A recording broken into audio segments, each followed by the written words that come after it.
Hello everyone, myself Rashmi Arora, Assistant Professor Pharmacology, Chameli Devi Institute of Pharmacy, welcomes you to the YouTube channel of Chameli Devi Institute of Pharmacy, Indore. The topic of today's presentation is thrombolytic agents. Thrombolytic agents are the agents which act by dissolving the existing or already formed thrombus or emboli and is used in the acute treatment of thrombosis. This is the process where you can easily make out how thrombus is getting dissolved under the influence of tissue plasminogen activator, plasminogen and plasmin.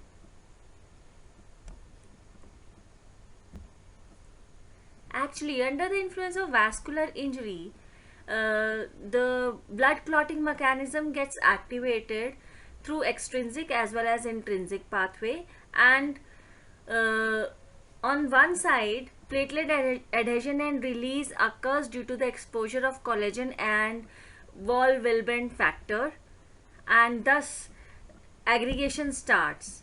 And on the other side, tissue factor exposure results in the activation of coagulation mechanism, and thus fibrin formation takes place, and platelet aggregation and fibrin, they both form thrombus which can coagulate the vessels. This is the basic mechanism of a thrombolytic agent. Every thrombolytic agent or a drug, it starts converting the plasminogen to active enzyme plasmin, which ultimately lyses the fibrin clot. Like plasminogen is converted to plasmin by the cleavage of arginine valine peptide bond, and plasminogen, when comes in contact with the tissue plasminogen activator, it gets converted into plasmin, and this plasmin, it starts breaking down the fibrin or the clot as well as the fibrinogen and factor 5 and 8, which are helpful in formation of clot. So three major things: tissue plasminogen activator, plasminogen and plasmin, they potentially play a crucial role in the thrombolysis of any thrombus under the influence of thrombolytic agent. Now let us discuss about the drugs which are categorized into thrombolytic agents.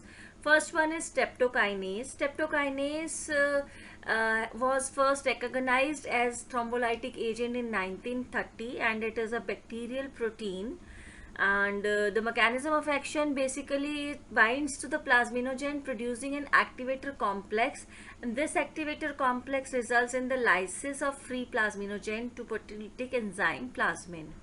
This plasmin degrades the fibrin as well as fibrinogen and some other plasma proteins, as we have already seen in the previous slide. T half of this streptokinase is about 23 minutes, and the complex is inactivated by anti-streptococcal antibodies and by hepatic clearance. They also produces hyperfibrinolytic effect, which decreases the plasma fibrinogen level for 24 to 36 hours. The prolonged thrombin time may persist for up to 1 day due to the decrease in plasma levels of fibrinogen. Basically, the reduction in mortality was time dependent, and 47% of the reduction in mortality rate in patients treated with 1 hour of its onset of chest pain, or 23% within 3 hours, and 17% reduction of mortality between 3 to 6 hours of the induction of streptokinase. So it is basically a time bound reduction in mortality. The sooner you recognize the situation and put the patient on streptokinase, the more are the chances of survival. Streptokinase as a thrombolytic agent is basically used in acute myocardial infarction, and it can be administered as intravenous or intracoronary route to reduce the infarct size and thus resolves the congestive heart failure associated with myocardial infarction. It is also helpful in pulmonary embolism, deep vein thrombosis, arterial thrombosis, and occlusion of arteriovenous cellulae. The major side effects associated with streptokinase is bleeding because of the overactivation of circulating plasminogen, and also hypersensitivity has been observed because it is antigenic and can produce allergic reactions like rashes and fever, uh, possibly via already present streptococcal antibodies. The second drug under this category is enisteplase. It is an isolated plasminogen streptokinase activator complex and is acylated plasminogen combined with streptokinase. Basically, it is a prodrug and deacylated in circulation into active plasminogen and streptokinase complex. T half is 70 to 120 minutes, comparatively much higher than the streptokinase. And the major drawback with this drug is it is expensive. The next very important drug again is alteplase. It is a tissue plasminogen activator which is produced by recombinant DNA technology, and the cost is again on the higher side. Mechanism of action is as it is an enzyme and has the property of fibrin enhanced conversion of plasminogen into plasmin, and thus it produces the limited conversion of free plasminogen in the absence of fibrin.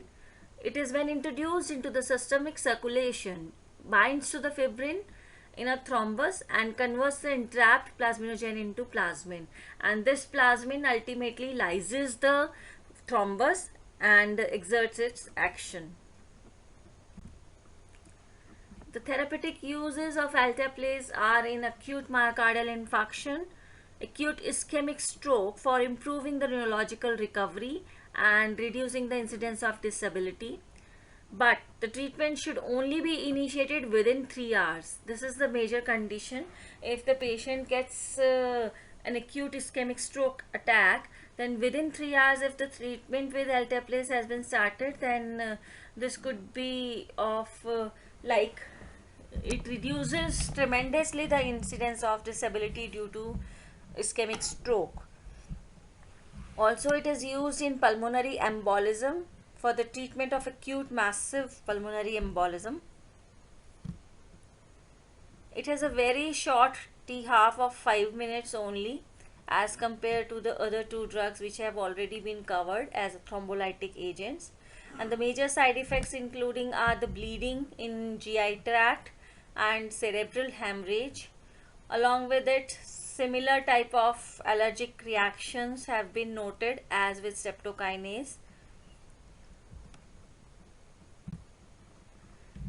The other agents are letaplase and tenecteplase.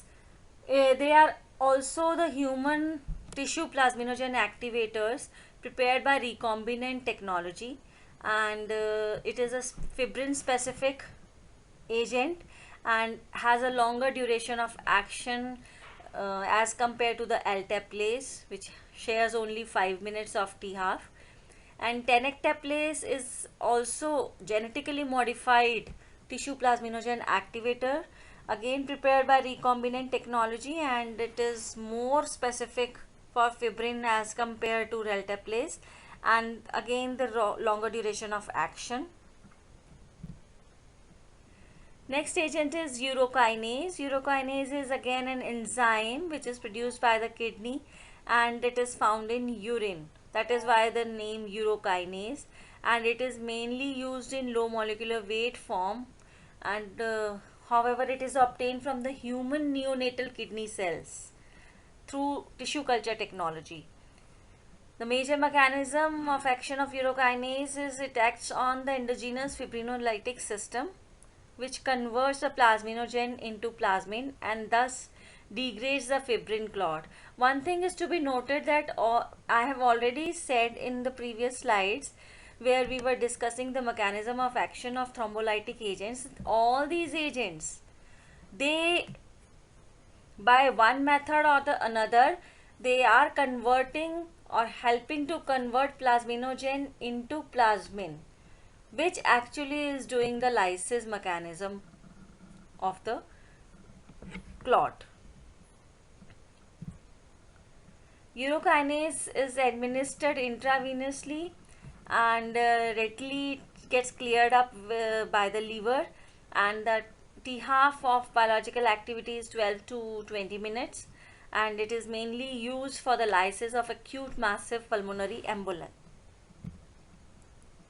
The major contraindications to thrombolytic therapy are absolutely recent head trauma or cranial tumor, previous hemorrhagic shock. Because these drugs are diluting the thrombus, so bleeding is the major disorder, major side effect of these type of drugs. So in the case where already hemorrhage is present, it should be avoided. This treatment should not be given to the patient with hemorrhagic shock, stroke or cerebrovascular events which are 1 year old, and if there is active internal bleeding present, that is contraindicated. Major surgery within 2 weeks. These category drugs should not be used in those patients which have undergone recently any major surgery. And relative contraindications include peptic ulcers, which if at the time of therapy are non-bleeding in nature, but with the use of these agents they may become bleeding. Diabetic retinopathy, pregnancy and uncontrolled hypertension. These are the relative contraindications for the use of thrombolytic agents. Then other are aminocaproic acid and tranexamic acid. They have lysine-like structure and inhibit the fibrinolysis by competitive inhibition of plasminogen activation. They are basically the member of adjuvant therapy in hemophilia and fibrinolytic therapy, induced bleeding and post-surgical bleeding. Aprotinin is also a protease inhibitor. It inhibits the fibrinolysis by free plasmin, and they are used to stop the bleeding in some surgical procedures. The major therapy benefit of fibrinolytic or the thrombolytic agents are that the clinical trials have firmly established their benefit in acute myocardial infarction with ST segment elevation, but again the time should be noted down that within 12 hours of the symptom onset, if this therapy has been started up, then it tremendously decreases the mortality rate. And also rapid initiation of thrombolytic therapy is essential to optimize the patient outcome, because each additional hour of delay from symptom onset to the treatment corresponds to 0.5 to 1% increase in the mortality rate.